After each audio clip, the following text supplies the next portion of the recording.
Calibration. Your Silhouette Alta comes pre-calibrated, but there may be an instance when you have to recalibrate it manually.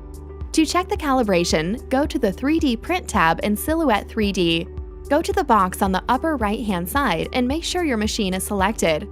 Then click the wrench tool in the left-hand corner of the box. The software will tell you to take a piece of copy paper,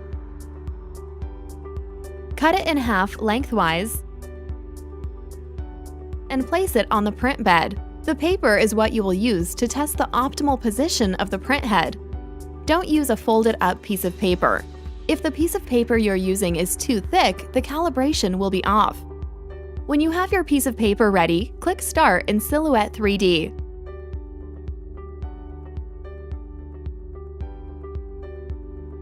Hold the paper on one end. The machine will then move the print head to 3 different points: the front left position, the front right position, and the back position.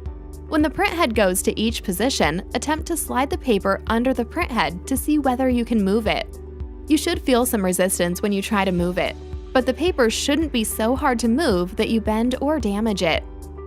In the software, indicate whether moving the paper at each point is easy, normal, or hard, and click Next.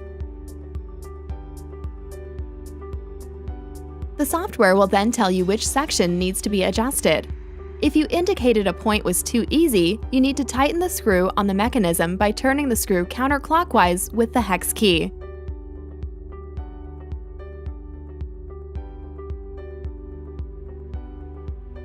If you indicated a point was too hard, you need to loosen the screw by turning the screw clockwise. Once you've adjusted the screw, click Test again in the software. The Alta will lower the print head and have you test the point again with your piece of copy paper. When all of the points are normal, you've completed the calibration process.